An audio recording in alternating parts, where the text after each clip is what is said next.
ठंड के मौसम में जब धूप खिली हो तो उसका मज़ा कुछ और ही होता है। Welcome to the channel. So आज आज मैं बात करूँगा मेरे पीआर प्रोसेस की। कब मैंने वो प्रोसेस स्टार्ट करी थी, कितना टाइम लगा, कितना एक्सपेंस हुआ। So in today's video I talk about Canada का पीआर प्रोसेस। जैसा कि आप सब जानते हैं, कनाडा का PR is not a lottery based PR, it's a point based PR. यहाँ पे आपको आपकी प्रोफाइल बनानी होती है। आपकी प्रोफाइल के बेसिस पे आपको पॉइंट्स मिलते हैं। They have listed out all the ways, all the things against which you will get the points. So basically इस वीडियो में मैं अपनी पीआर जर्नी के बारे में बात करूँगा। मैंने अपनी पीआर प्रोसेस कब स्टार्ट करी, कितना टाइम लगा, क्या क्या चीज़ें आपको पहले से प्री रिक्विजिट हैं जो आपको करके रखनी है, और किस चीज़ को करने में कितना टाइम लगेगा, फिर हर उस चीज़ का कितना कॉस्ट है, उसके बारे में भी बात करूँगा। तो ये वीडियो पूरी एंड तक देखिएगा। काफ़ी इम्पोर्टेंट चीज़ें पे बात करूँगा मैं अपने पर्सनल एक्सपीरियंस पे। सो होपफुली शायद आपके भी पीआर के प्रोसेस में ये चीज़ें काम आए। सो जैसा कि मैं बता रहा था कि कनाडा का PR system is a point based PR system and not a lottery based PR system. So पहली चीज़ आपको करनी है कि आपको अपने प्रोफाइल की के अकॉर्डिंगली आपको चेक करने की आपके कितने पॉइंट्स बन रहे हैं। So this page, if you go to canada.ca and आप सर्च करोगे comprehensive ranking system, also known as CRS criteria, तो यहाँ पे you will get to know कि आपको किस किस फैक्टर्स के कितने मैक्सिमम पॉइंट्स मिलेंगे। And like here you can see आपको पॉइंट्स मिलने के दो क्राइटेरिया हैं, one with spouse, another one is without spouse. So like अगर आप बैचलर हो तो obviously you will go without spouse और common law partner. But just in case आप मैरिड हो but still for some reason आप अकेले ट्रैवल करना चाहते हो, या फिर आप का सिर्फ अपने खुद सिंगल इंडिविजुअल पीआर फाइल करना चाहते हो, then also you will fall into this category. So this page will give you all the details about what all factors will be considered when you are creating your profile, and उस factor के basis पे आपको कितने points मिलेंगे। आपकी as के points अलग हैं, आपके एजुकेशन के पॉइंट्स अलग हैं, आपकी लैंग्वेज टेस्ट के पॉइंट्स अलग हैं, फिर उसके ऊपर आपका जो वर्क एक्सपीरियंस है उसके पॉइंट्स अलग हैं। देन आपका अगर कनाडा में वर्क एक्सपीरियंस है तो उसके पॉइंट्स भी अलग हैं। तो in total this page will give you all the information, जिसके बेसिस में you will come to know कि आपको कितने पॉइंट्स किस चीज़, जिसमें आप अपनी प्रोफाइल के अकॉर्डिंगली आप चेक कर सकते हो कि आपकी प्रोफाइल के कितने पॉइंट्स बन रहे हैं, एंड वेदर आप एलिजिबल हो Canada express entry PR program के लिए या नहीं। तो इस टूल में they will ask you all the required question, married हो, नॉट मैरिड हो, आपकी स्पाउस कनाडा में है या परमानेंट रेसिडेंस है, no, will your spouse will come with you to Canada, yes. So ऐसे ही आप you will fill out all the details, and end of everything you will got to know what's your point. जब आप सारी detail भर देंगे then only you will come to know कि आपकी profile के अगेंस्ट कितने पॉइंट्स बन रहे हैं। सो ये तो रही बात to find out whether you are eligible for Canada express entry और नॉट। अब बात करते हैं मेरी पीआर जर्नी की एंड उसके रिलेवेंट जो चीज़ें मैंने करी हैं उसका क्या कॉस्ट है, और I will talk about all those things.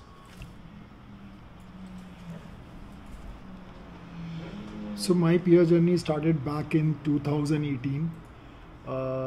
2018 में I moved from India to Canada. I was fortunate enough to get an intercompany movement, meaning मैं अपनी इंडियन कंपनी में इंटरनली कनाडा मूव हुआ था। So that time I came here on work permit. So मुझे PR का उतना कुछ ज़्यादा था नहीं, because I was already having my work permit to work here for 3 years. So मेरी actual PR journey start हुई है back in 2019. Right. So once I completed 1 year of Canadian experience, then only I created my profile. Then only I started doing all the required things. फिर once I had all the things, then I got the ITA. फिर ITA मिलने के बाद obviously आपको सारे document submit करने होते हैं, एंड जो एक नॉर्मल SLA है कैनेडा PR का, that is around 6 month. So आपकी अगर किस्मत अच्छी हुई, by luck, there is a possibility कि आपको PR बिफोर 6 month भी मिल जाए. But in an average case, normal scenario, it takes around 5 to 7 months. So roughly between this period, there is high possibility that you will get your PR card. So if I talk about my journey, so the first thing which I would recommend anyone to do is get your ECA done as soon as possible. So ECA is your education credential assessment. So basically it's nothing, just to make sure that आपने जो अपनी back in country में जो भी आपने पढ़ाई करी है, ग्रेजुएशन, PG, PhD, आपने जो भी पढ़ाई करी है, वो उसकी कनाडा में इक्विवेलेंसी क्या है. आपने 4 year का कोर्स किया है, डिप्लोमा किया है, तो कनाडा में एज अ डिप्लोमा काउंट होगा, एज अ बैचलर्स काउंट होगा, एज आई मीन जो भी आपने पढ़ाई करी है उसकी वैल्यू कनाडा में किस डिग्री के इक्विवेलेंट है, उसका असेसमेंट करना ज़रूरी है. उसके भी पॉइंट्स होते हैं जैसा कि मैंने आपको दिखाया था. तो ये एक फ़र्स्ट प्रीरिक्विजिट है जो कि मैं हर किसी को रिकमेंड करूँगा. आप जल्द से जल्द एटलीस्ट आप अपना एजुकेशनल असेसमेंट करा के रखिए, ताकि जैसे ही आपको इनविटेशन मिले आप मतलब उसमें फ़ाइल कर सकते हो. सो जैसा कि मैं बात कर रहा था आपके ECA का, तो basically if you go to this page, here you will find out all the required details related to your ECA assessment. Basically आप इन 5 डिफरेंट ऑर्गेनाइजेशन से आप अपना ECA करवा सकते हैं. अगर मेरी बात करें तो मैंने अपना ECA ICAS के थ्रू करवाया था, and it took me I think exactly 6 months. तो I think मैंने दिसंबर 2018 में फ़ाइल किया था और सबमिट करी थी अपनी ECA की request, and somewhere in June 2019 I got my assessment from ICAS. So 6 month लगेगा. For my wife I got it done from WES. Maximum public WES के थ्रू कराती है. There's certain criteria, certain things like there are certain universities which are not listed here in WES, and there is a possibility that those universities are listed with any other organization mentioned here. तो आप वो ज़रूर check करिएगा कि आपकी university इस particular organisation के साथ लिस्टेड है या नहीं. तो वेस का I think I got it done for my wife within 2 months I guess. तो within 2 months we got the assessment done. So that was a good thing with वेस. अब इसके अगर कॉस्ट की बात करें तो ऑन एन एवरेज ECA का cost is around $300.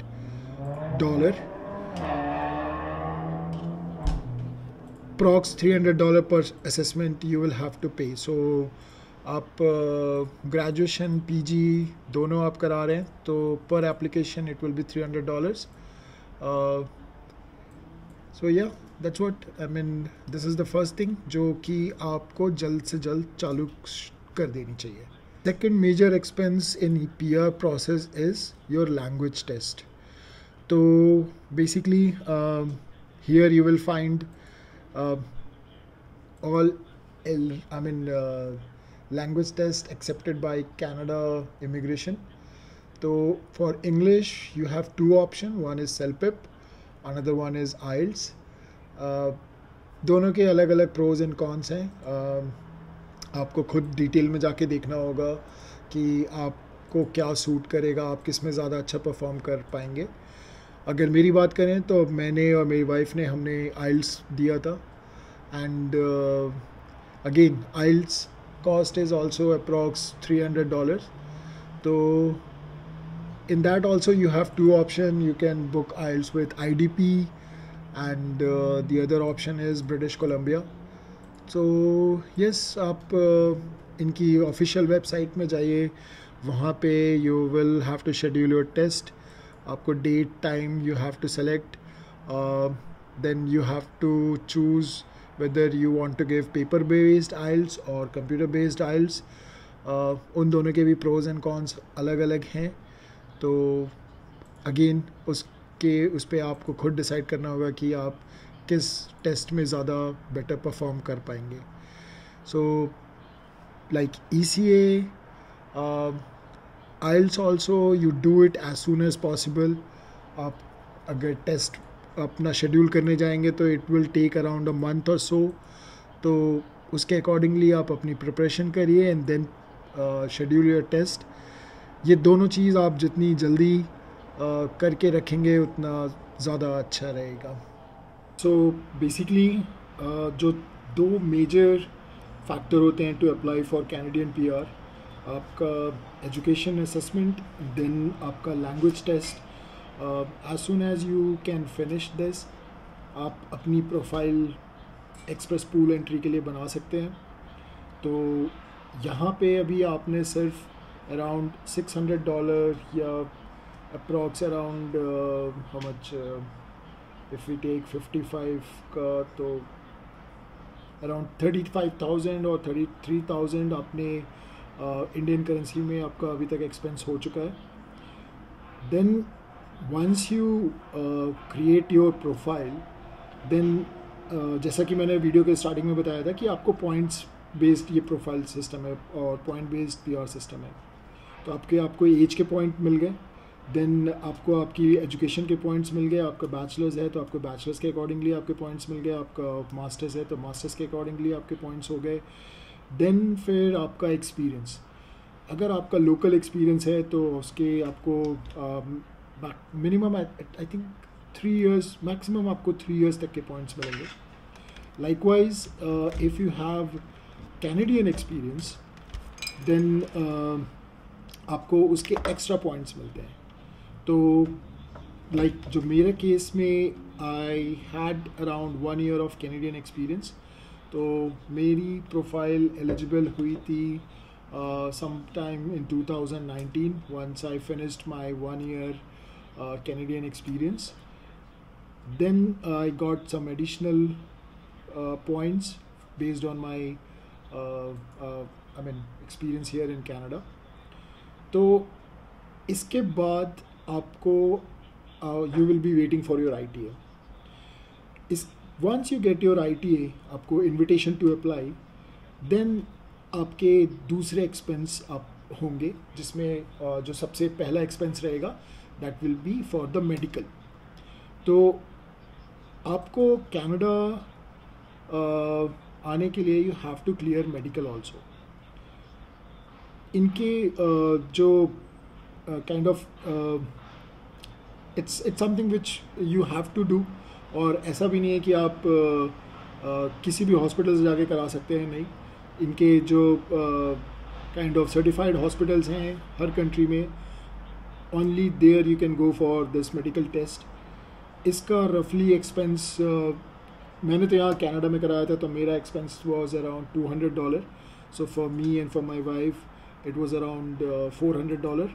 And then x-ray का कॉस्ट अलग था, तो I think x-ray was for around $40 each. तो रफली again $500 for medical checkup. That report will directly get to IRCC, and then IRCC will take a call whether you pass the medical criteria or you fail the medical criteria. So after your ECA, IELTS, then it comes medical. So इसके बाद जो छोटे मोटे expense होते हैं वो ये होता है कि आपको पुलिस सर्टिफिकेट का कॉस्ट रहता है. तो like in my case, I was in Canada when I applied for India PCC. तो उसका अप्रॉक्स कॉस्ट यहाँ पे $100 के आसपास है. तो yes, I mean PCC took around 2 months, जो कि on an average you will get it around within 3 weeks. और अगर आप डायरेक्ट एम्बेसी में जाके करते हैं तो आपको उसी दिन मिल जाता है. आप सुबह अप्लाई करते हैं, बाई इवनिंग 2 months. फिर उसके बाद एक और रिक्वेस्ट आई थी for Canada PCC. So like I told you, I am in Canada, I am living in Canada for almost 2 years. तो किसी को के प्रोफाइल पे ये रिक्वेस्ट आ जाती है where Canadian government is asking for your Canada PCC.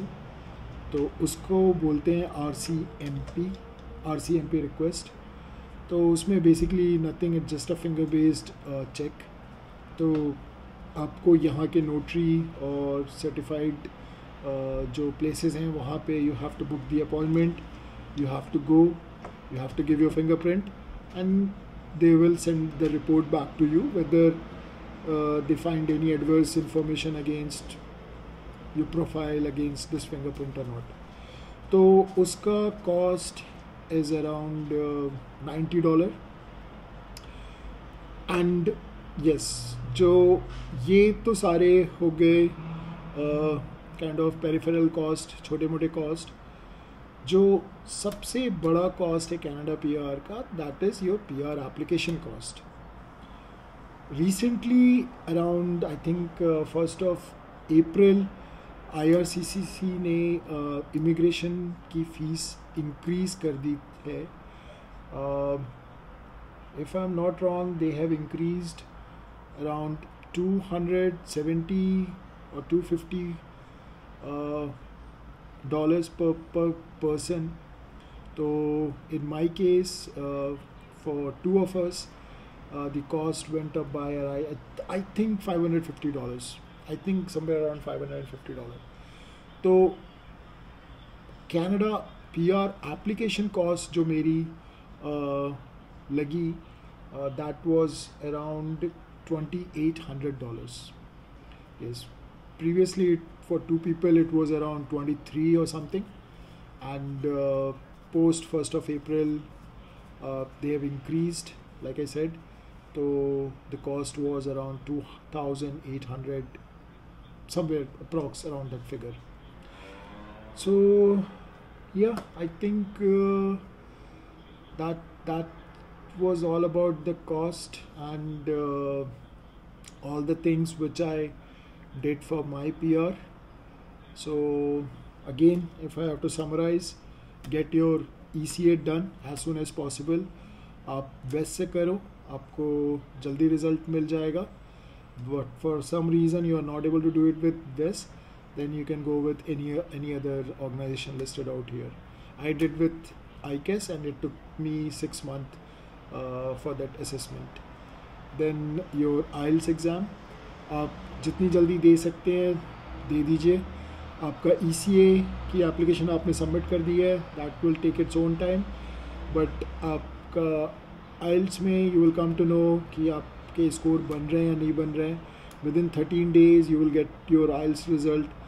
तो आपको उसकी बेसिस पे you can check your CRS number, जो मैंने टूल आपको स्टार्टिंग में दिखाया था.